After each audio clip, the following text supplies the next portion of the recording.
It's been far too long. Days turn to weeks, weeks to months, months to years. I can feel my mind atrophying, my intelligence muscles weakening. I know what I must do. Today, I shall read a book. But how could I accomplish such a difficult, impossible task? I've got just the plan. Welcome to Hobby Hunting, my new web series where I lock a new hobby in my sights and track down what makes it tick. Mostly just as an excuse for me to learn new stuff and try more shit. This episode's mission? Reading. Because I haven't read a book in over 5 years.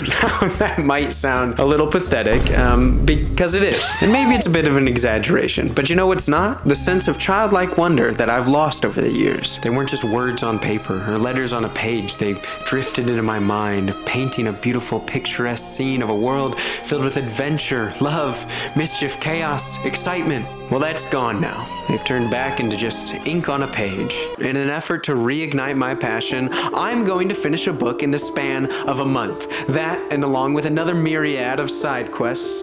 But our journey begins in the Hall of Books, which I've never set foot in. I mean, I've been in a library before. Not here. I live in a new area and I haven't been to this library. Honestly, the last time I've been to a library in general was probably like high school. And I was probably returning a movie or something. Well, a movie in the library? How sacrilege. Those don't belong in the book place. Or do they? But I'm getting ahead of myself. First, our adventure must start with one key item. The library card. To obtain this sacred item, I had to go on a very treacherous adventure. I made it. I ventured deep into the depths of the stuffy book kingdom. I mean, it was actually really nice, but then I had to make it past the harsh, red-lighted, beeping shrieks. I mean, it was just the little metal detector things that prevent you from stealing books. I'm just being dramatic, in case you haven't gotten it. Then I came across the trolls guarding the relics, the ancient item that I needed. Actually, she was very nice. She was this nice little older lady with pink glasses, and she helped me get my library card and explained everything to me. And then I even met the Grand Wizards of the High Realms. I came with a request. I desired a book in which had a movie so that I could compare them upon finishing. They both recommended very cool books, and I knew I was saying, nah, I don't like yours, guy. I don't like yours, lady. I just said, sure, both sound great. That's fine. Enough yapping for me. Let's talk to that guy over there. Passing it over to you, guy. I discovered that not only can I check out movies, CDs, magazines, and books from the library, but also, from the comfort of my own home, I have access to thousands of movies and free audiobooks via Canopy and Libby. I also apparently had this all throughout college and just didn't find out till my last year. Like, what? Tell me about that. I wouldn't have been piggybacking off of my friend's Netflix if I didn't have to. You know? What the fuck? What? The library's awesome. Go to your fucking library. Get a library card. This is what I'm saying, all right? After my quest to the kingdom of books and communing with the book wizards, I left with 2 excellent recommendations, but I ended up landing on one, Jurassic Park. And as I sat there, book in hand, flipping through the pages, consuming the story, I found myself not being able to stop. But not because I was enjoying the story. I mean, I was enjoying the story, but because I wouldn't be able to find my way back. If only I had a way to keep track of my place in the story. Maybe a way to mark my place in the book. That's it. A bookmark! Now, a younger, more foolish me maybe would have just folded the page over, dog-eared the book, or grabbed a piece of trash and tucked it in there. Maybe even the receipt from the library. But if we're being honest, the dog-ear meta and the receipt strat are kind of noob-level plays, and I needed to up my game. Level 0. The dog-ear strat is quick and efficient, but it damages the book. Similarly, the receipt meta is a classic. No need to get a bookmark if the book already comes with one when I check it out. But it's tacky and lacks finesse.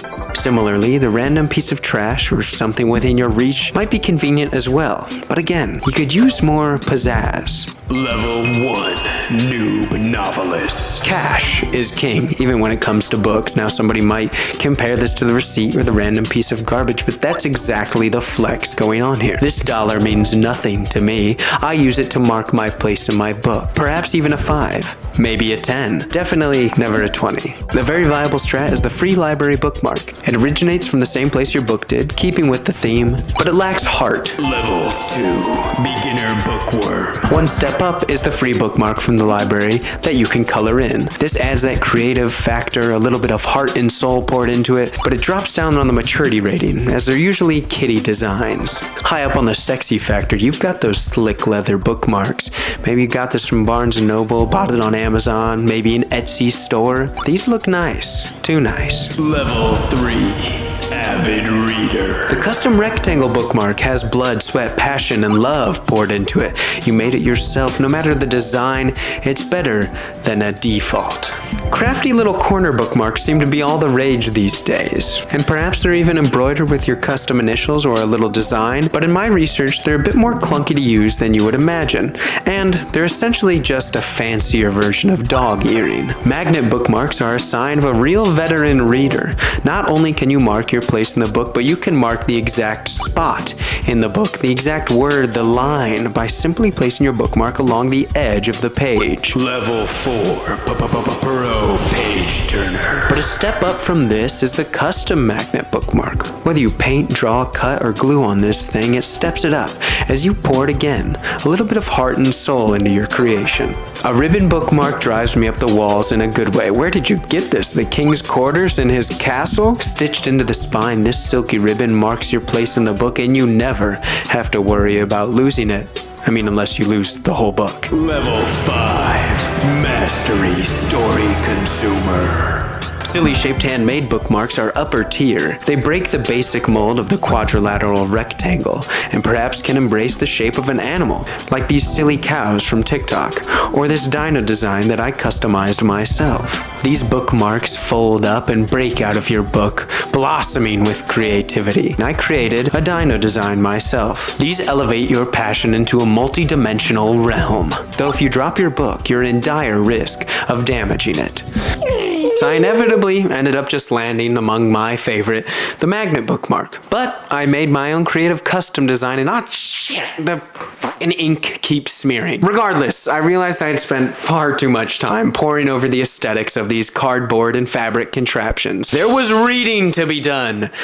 And far more important than that was a much more worthy aesthetic that needed my attention. The art of where to read. So I donned my spectacles, my sweater, scarf, and peacoat, and ventured to every area in and out of my house to find the perfect place to read. But not just as an average man, but as an average man who reads.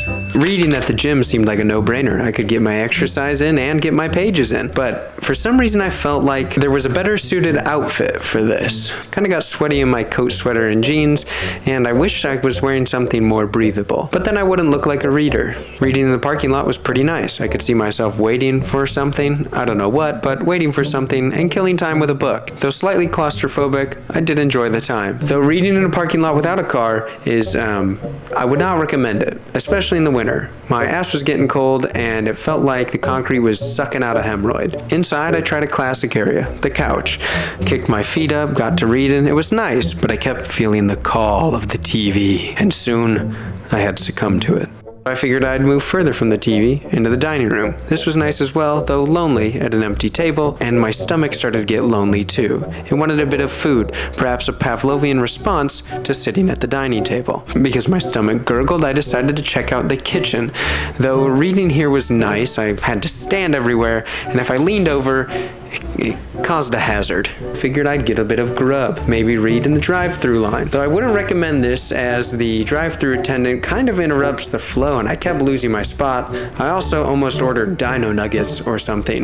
Can I get a chicken sandwich? Reading in bed seemed like a no-brainer. I got to sit there with my cat, excuse her butthole. It was extremely comfortable and cozy. Though similar to the gym, I felt like a different outfit would have been better suited. If reading in bed was nice, why not not read in the truck bed? Although lying down in the truck bed does not really work when there's a bunch of old junk pallets back there covered in snow. It's cold, and it digs into my neck, and I think I got a splinter. Oftentimes at the grocery store, I'll listen to some music, but why not pull out a book and read? Kick it in the grocery aisle or find a nice comfy seat. And as comfortable as this looks, it wasn't. And the awkward looks were even less comforting. Attention customers, watch out for the man loitering in the paper towel section. The park is a perfect place to read. Maybe if it was sunny and warm, but I figured to get the blood moving, why not walk around a little bit? Walking while reading was also really nice.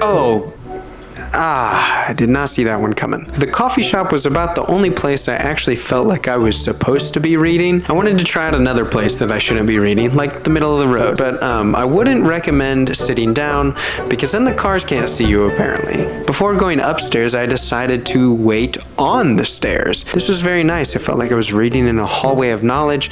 The laying down was painful on the neck, and I kept feeling the childlike urge to go down the stairs like this. I had realized that laying down was the absolute key to reading, aside from resisting the urge to fall asleep, so I laid down in my beanbag. The beanbag was amazing. It molded to every single part of my body, though if I had to get up, I couldn't. Back to the bed, I wanted to try it at night.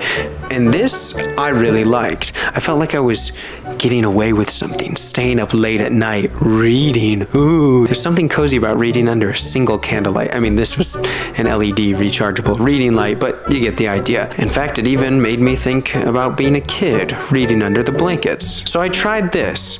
Though reading under the blankets was very fun, it scared off my cat. Trying one more spot lying down, I decided a nice bath sounded absolutely delightful. Though, once again, I felt like something was missing.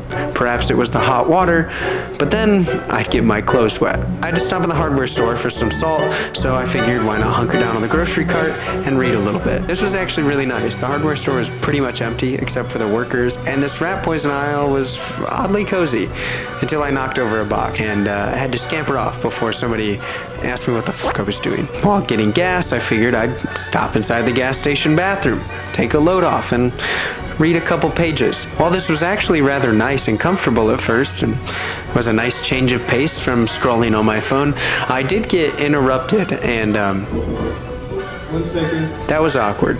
So quickly made an improvised bookmark and made my escape. I figured since the gas station bathroom didn't work out, I'd try out my own bathroom, which was also nice, cozy, and comforting, though I had a bit of a Pavlovian response, and my stomach decided it was time for action.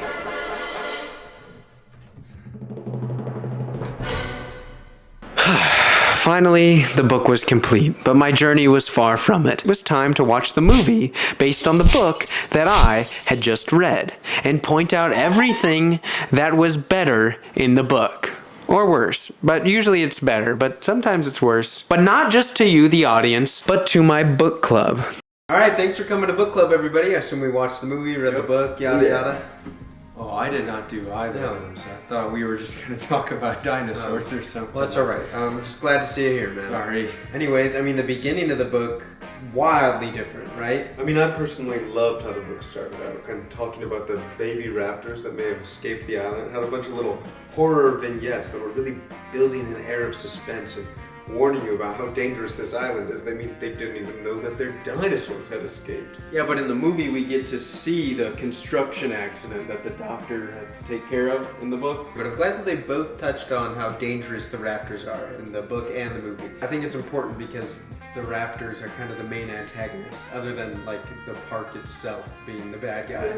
I suppose I just preferred the horrific slow build of the book. We had to get to the action in the movie. Yes, I will admit it took them a little while to get to the island in the book, but you have to admit it was interesting to see Dr. Grant and Ellie kind of slowly piece things together, being visited by the investigator, looking into the island, getting the blueprints of the facility, wondering what sort of animals they'd keep there to have it such strongly reinforced. I don't know, maybe fucking dinosaurs? The dramatic irony is honestly my favorite part. I like that in both, that the researchers have no idea what's being kept on the island and they're just going because the rich Irishmen promised to like fund the fuck out of their research for the next 5 years or something. Oh, boring. Talk about the dinosaur. The reveal in the movie is way better. The sweeping music, the giant long-necked dinosaurs. Speaking of which, the T-Rex attack is almost 1-for-1 in the movie. Honestly, yeah. Except they did that one better change to have Dr. Grant actually go help the kids rather than just somehow end up with them later on. And Ed Regis getting eaten while sitting on the loo rather than being devoured by the baby T-Rex. Speaking of the babies, what about the whole, my god, they're breeding There thing? seemed to be a lot more questions in the book, and they didn't even mention the frog DNA. I liked that they kind of delivered that exposition a bit. And quicker. speaking of questions, what about Mr. Question Guy, Mr.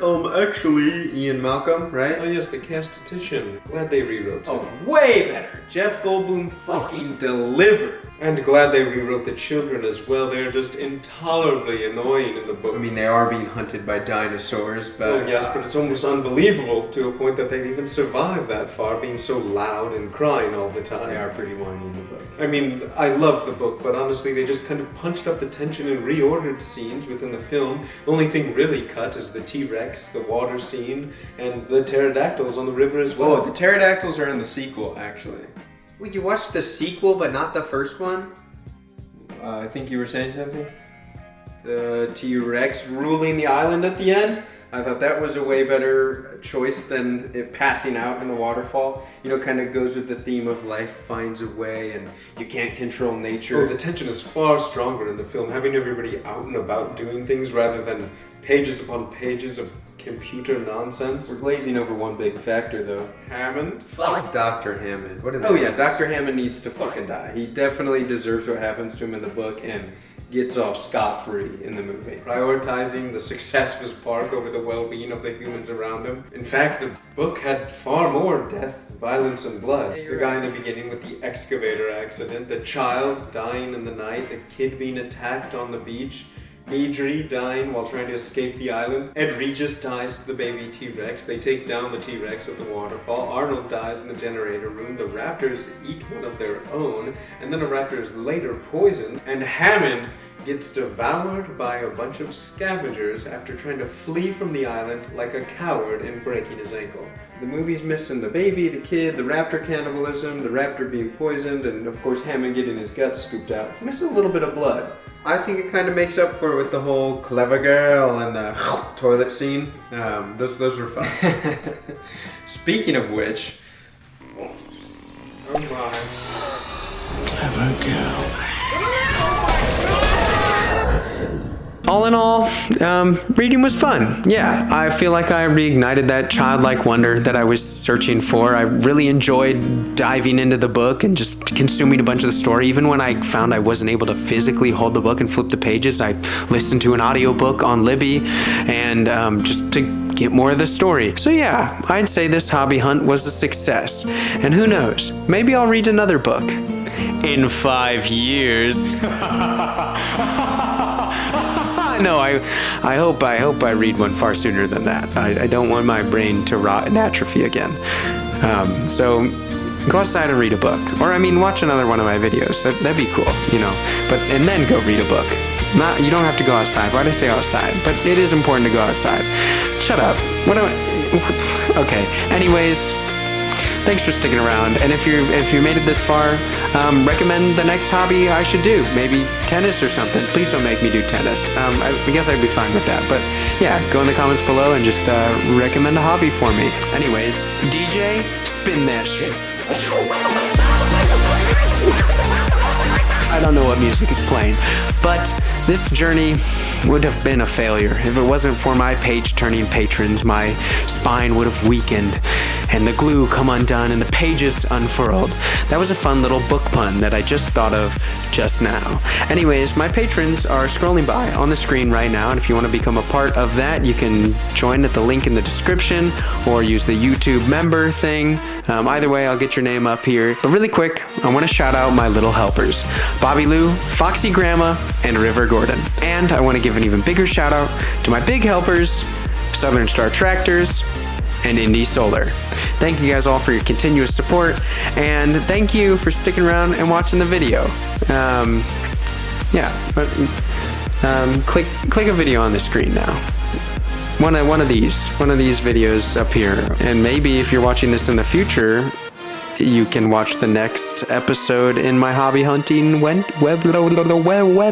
series. All right, see, look, you're making me nervous sticking around this long. Will you get out of here already? Jesus, just pick a video.